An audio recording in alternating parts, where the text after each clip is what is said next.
इस कहानी की लेखिका है सोनिया सैनी। आंधी इतनी तेज थी कि कोई भी अपनी आंखें नहीं खोल पा रहा था। आंधी खत्म होने पर जैसे ही तांत्रिक ने आंख खोली, आपी को अपने ठीक सामने खड़ा पाया। आपी किसी तरह घिसट कर चल रही थी। तांत्रिक ने एक मुट्ठी राख आपी की ओर फूंकी तो उसे आपी के ऊपर सवार एक धुएं की आकृति दिखाई पड़ी। तांत्रिक ने अपनी क्रिया प्रारंभ की। उसने अब्बू और अम्मी के हाथों में एक ताबीज बांध दिया और तीसरा ताबीज कुछ देर की साधना के बाद आपी के हाथ पर बांध दिया। दरअसल ये वही समय था जब जिन की शक्तियां क्षीण हो चली थी। रेशम आपी को ताबीज बांधने के बाद उसने आंख बंद करके फिर से अपनी शक्तियों का आवाहन किया। कुछ देर बाद आंख खोलकर उसने बताया कि जिन का तोड़ उसी किताब में है जिसको पढ़कर उसे दूसरी दुनिया से यहाँ बुलाया गया था। हमें वो पुस्तक खोजनी होगी। हवेली के पुस्तक घर में बहुत खोजने के पश्चात तांत्रिक को वह मंत्र पता चल ही गया जिनके माध्यम से जिनको कैद किया जा सकता था या वापस उसके लोक भेजा जा सकता था। आशा की किरण दिखाई ही पड़ी थी कि समय सीमा समाप्त होने के कारण जिनकी शक्तियां लौटने लगी। वो फिर से आपी को अपने नियंत्रण में करने का प्रयास करने लगा। आपी बेतहाशा चीख रही थी। अपने नाखूनों से अपना चेहरा और बाल नोच रही थी। उसके जिस्म से जगह जगह खून रिसने लगा था। अम्मी उसे देखकर गश खाकर गिर पड़ी थी। अब्बू सन्न खड़े इस खौफनाक मंजर के गवाह बन रहे थे। तांत्रिक ने जिनको वापस भेजने वाले मंत्र फूंकने शुरू ही किए थे कि मंत्रों की आवाज सुनकर वो क्रोधित हो उठा। आपी ने एक झटके में अपना ताबीज उतारकर दूर फेंक दिया। वो मर्दाना आवाज में गुर्राई। क्रोध में उसकी आंखों से पानी की जगह खून रिसने लगा। इंसान की भांति 2 पैरों पर नहीं, जानवरों की भांति 4 पैरों पर चलते हुए वो एक शिकारी जानवर की भांति तांत्रिक पर लपकी। आपी तांत्रिक के सीने पर चढ़ी हुई थी। उसके मुंह से टूटे फूटे शब्दों में यही सुनाई पड़ रहा था, तू मुझे मेरी इफरित से दूर करेगा, मैं तुझे दुनिया से दूर भेज दूंगा। तांत्रिक को शायद अपना अंत समय दिखाई दे गया था, या शायद वो पहले ही समझता था कि वो यहाँ से जीवित नहीं लौट सकेगा। तब भी उसने आपी के लिए इतना बड़ा खतरा उठाने का जोखिम मोल लिया। तांत्रिक अभी भी अपनी टूटती सांसों के साथ मंत्रोच्चारण कर रहा था। अपनी अंतिम सांस के साथ ही उसने जिन को एक छोटी सी डिबिया में कैद करने का अपना अंतिम मंत्र फूंक ही दिया, किंतु उसे उसके लोक में वापस नहीं भेज सका। आपी निढाल सी एक तरफ लुढ़की पड़ी थी, एक बेजान शरीर की तरह। साथ ही में उस महान तांत्रिक की लाश पड़ी थी। एक और बहुत महत्वपूर्ण वस्तु जो वहां मौजूद थी वो थी जिन की डिबिया। अब्बू को कुछ नहीं सूझ रहा था आगे क्या किया जाए। वो दौड़ते हुए चचा के पास गए। चचा ने अपने हिंदू मित्र की सहायता से उस डिबिया को इस कमरे में बंद करके बाहर से मंत्रोच्चारण करके बालाजी महाराज के यहाँ से लाए हुए रक्षा सूत्र से बांध दिया। जिन अब इस कमरे में कैद था। एहतियातन इस कमरे के साथ के सारे कमरे सदा के लिए बंद कर दिए गए। आधी हवेली जिन के लिए छोड़कर बाकी की हवेली में आना जाना होने लगा। और आपकी रेशम आपी, उनका क्या हुआ? जिन तो जा चुका था, किंतु आपी अभी भी बेजान सी पड़ी थी। उसका शरीर बेहद कमजोर या कहिए एकदम खोखला हो चुका था। अभी तक शैतानी ताकत के प्रभाव से वो चल फिर रही थी, किंतु अब तो वो बिस्तर से हिल तक नहीं पाती थी। उसके शरीर पर लगे जख्म समय के साथ और ही बढ़ते जा रहे थे। साथ ही शैतानी जिन का अंश उनकी कोख में होने से उनकी ताकत क्षीण हो चली थी। 4 रोज तक जीवन और मृत्यु के साथ संघर्ष करने के बाद अंत में उनकी मौत हो गई। आपी की मौत के बाद अम्मी अब्बू बिल्कुल बेसुध हो गए थे। अम्मी तो कई रोज तक खाना ही नहीं खाती थी। लेकिन सबसे बड़ा सत्य यही है कि मरे हुए के साथ मरा नहीं जाता, जीना तो पड़ता ही है।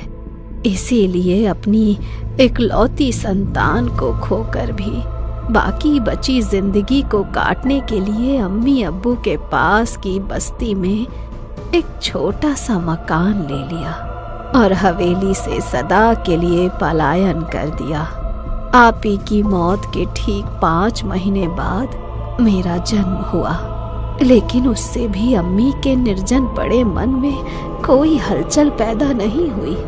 मेरा सारा बचपन यूं ही उपेक्षित सा बीता। जिन चला तो गया था हमारी जिंदगी से, लेकिन एक अजीब सी मनहूसियत सदा मेरे परिवार का पीछा करती रही। अम्मी अब्बू अपनी जवान बेटी की अपनी आंखों के सामने हुई दर्दनाक मौत को कभी भुला ही नहीं पाए। आप ही के गम में अम्मी मुझे 12 बरस की उम्र में ही छोड़कर अल्लाह को प्यारी हो गई। अब्बू भी चुप की चादर लपेटे बस अपने दिन काट रहे थे। हमारे परिवार की खुशियां तबाह हो चुकी थीं।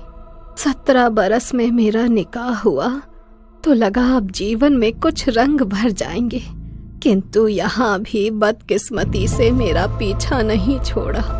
निकाह के कुछ दिन बाद ही मेरे शौहर का इंतकाल हुआ और मैं वापस अब्बू के पास आ गई। अब्बू ने कभी नेह भरे 2 शब्द भी नहीं बोले थे मुझसे।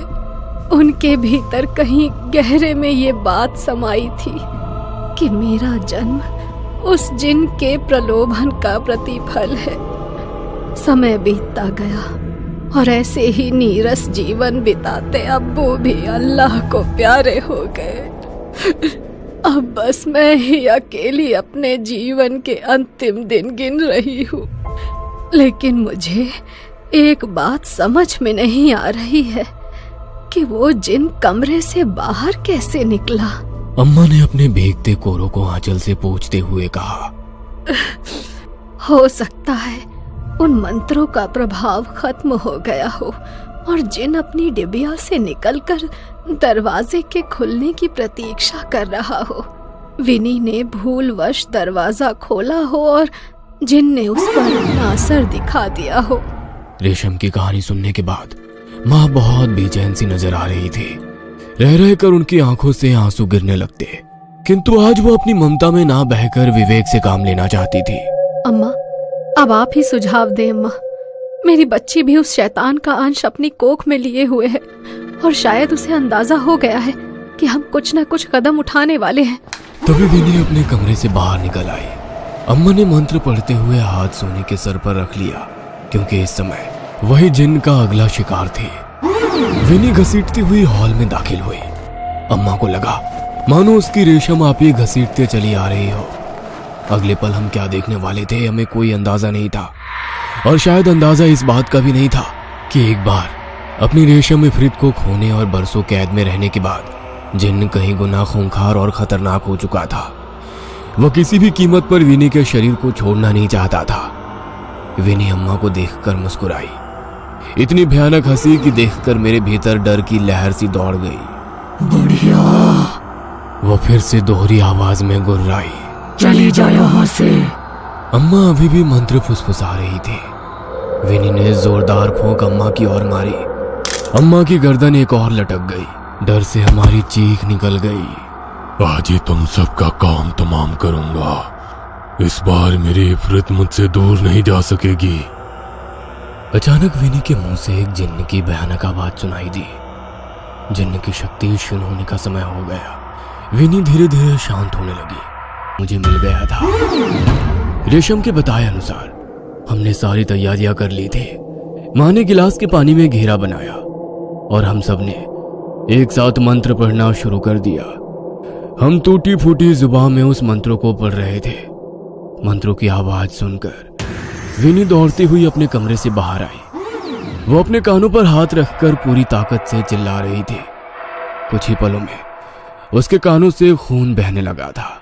आज पहली बार हमने अपनी खुली आंखों से उस भयानक शक्ल वाले जिन्न को अपने सामने पाया। विनी दर्द से बिलबिला रही थी, हाथ जोड़कर हमसे उन मंत्रों को बंद करने की विनती कर रही थी। जिन्न की डरावनी आवाज कमरे में गूंजने लगी। मैं अकेले यहाँ से नहीं जाऊंगा। अगर तुमने ये विधि बंद नहीं की तो इसे अभी टुकड़े टुकड़े कर दूंगा मैं। विनी के हाथ उल्टी दिशा में घूमने लगे। दर्द से उसकी आंखें पलट रही थी। माँ उसकी हालत देखकर बेसुध हो रही थी। माँ, वो यही चाहता है कि हम ये मंत्र बंद कर दे। उसकी तरफ मत देखो, अपनी जगह से हिलना मत। विनी बुरी तरह चीख चीख कर रो रही थी। ऐसा लगता था कोई उसके जिस्म को अंदर ही अंदर नोच कर खा रहा हो। कभी वो अपना सर दीवारों पे मारती तो कभी अपनी बालों को खींचती। उसकी एक एक चीख हमारी आत्मा खून के आंसू रो रही थी। लेकिन रेशम के बताए अनुसार बिना डरे हमने पूरे 108 बार उन मंत्रों को पढ़ा। अंत में एक जोरदार चीख के साथ विनी उछलकर दूर गिर पड़ी। ऐसा लगा जैसे उसके शरीर को बिजली का झटका लग गया हो। अगले ही पल सब कुछ शांत हो गया था। ये कहानी आपको अच्छी लगी हो तो हमें सब्सक्राइब करें, हमारा इंस्टाग्राम और फेसबुक पेज जरूर फॉलो करें। और हाँ दोस्तों, सब्सक्राइब करना भूलना मत।